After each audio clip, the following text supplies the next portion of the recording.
There's a cat out there who had barely left her own backyard, and one day she walked for weeks across roads and towns she'd never seen and ended up scratching at the right front door. Her own. I know exactly how that sounds. It sounds invented. It isn't. It was documented, checked over by experts, and it's the kind of thing that's hard to believe even with the proof sitting in front of you. And here's the part that gets me. The quiet animal curled up on your couch right now is carrying the exact same hidden system inside them. Hi everyone, I'm Leo Bennett, your neighborhood cat guy. Today we're getting into how cats actually find their way home. And I mean actually, not the magic version, but the three separate systems running underneath all that fur, what the research genuinely shows about each one, and the honest limits that never make it into the headlines. Because that last part is where the advice that could one day bring your own cat back to you lives. Because here's the truth underneath all of it. Your cat is carrying abilities they never show you, and almost nobody ever hands you the translation. That's exactly why I wrote the Happy Cat Manual. Everything I've learned about reading cats, all in one place, over at leobennettsecrets.com. Go take a look if you want more happy years with your cat. That's all. Now let's start with the journey that should not have been possible. For the sake of this video, we'll call her Tommy. In 2012, a family from West Palm Beach, Florida took their 4-year-old tortoiseshell on a day trip to Daytona Beach, around 200 miles from home. A normal trip, a cat who had barely left her own yard, along for the ride. Then some fireworks went off and spooked her. She shot out of the family's RV and vanished into a city she had never seen in her life. They searched, they handed out flyers, and after days of it, they had to do the thing no owner ever wants to do. They drove home without her. 2 months passed.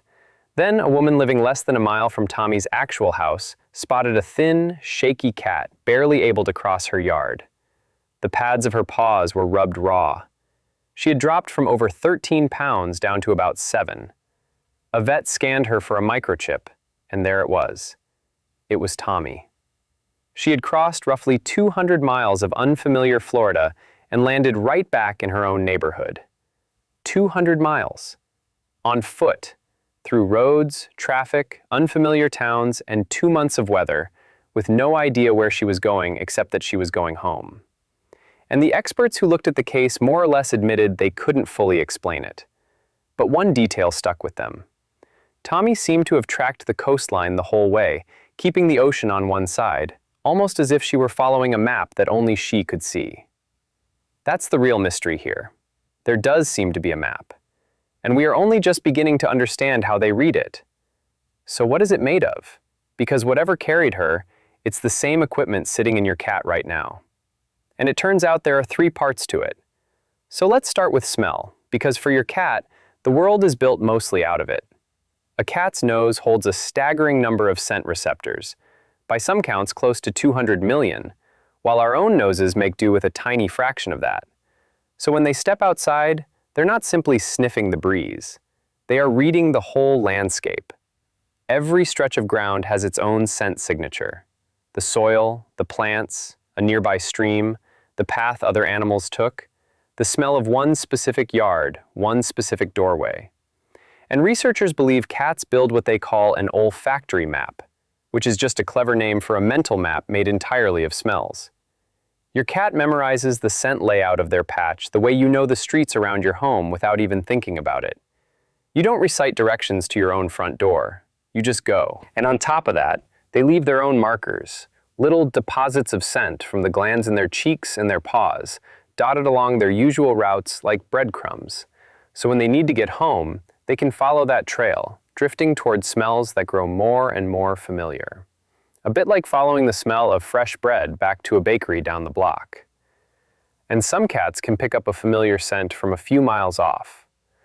Now, what this means for you is genuinely useful. If your cat ever slips away, setting their litter box, their bed, or a worn blanket outside the door gives them a scent beacon to aim for. To them, that is a lighthouse in the fog. And don't clean any of it first. I know the instinct is to put something nice out. Resist it. The used litter box is the strongest signal you own, precisely because it smells the most like them and the most like home. A freshly washed blanket is a blank page. You want the loudest thing you've got. But smell can only carry them so far. Wind shifts, rain rinses the trail away. So there has to be something steadier working underneath it all. And amazingly, there is. For decades, scientists have suspected that cats can actually feel the Earth's magnetic field. In 1954, two German researchers ran what became a famous experiment. They carried cats a few miles from their homes, set them in the middle of a round maze with 6 exits facing 6 directions, and simply watched which way each cat went. The cats did not stumble around lost. At about 3 miles from home, roughly 60% of them headed straight for the exit pointing toward their house. Far more often than random luck could account for. And the clue gets stronger from there. When researchers scrambled the magnetic field around animals, that clean sense of direction broke down. Tiny, iron-rich particles have been found in the tissue of many species, and those particles react to magnetism, working almost like the needle of a compass.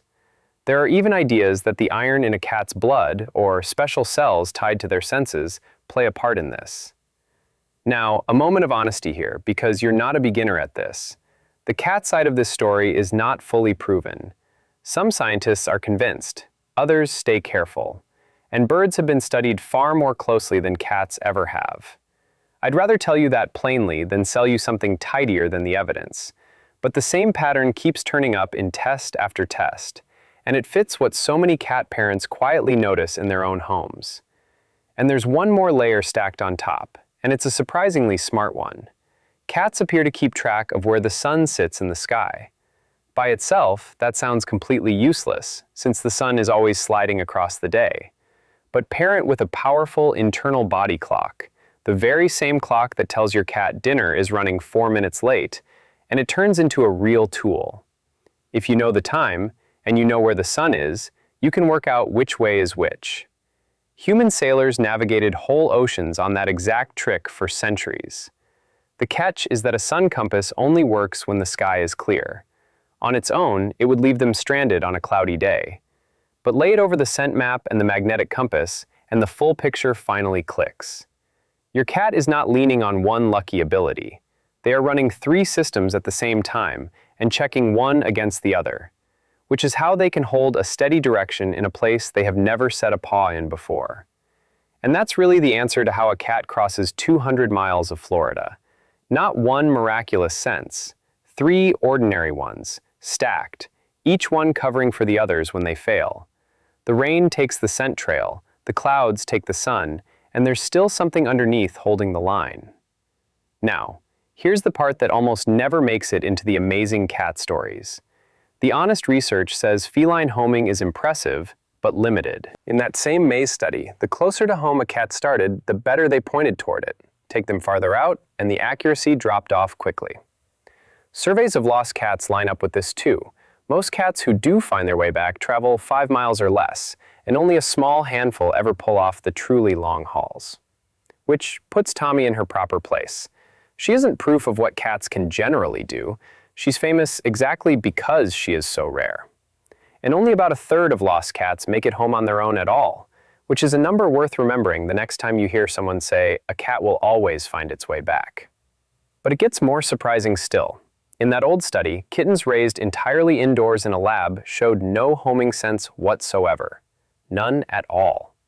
And that changes everything, so sit with it a second.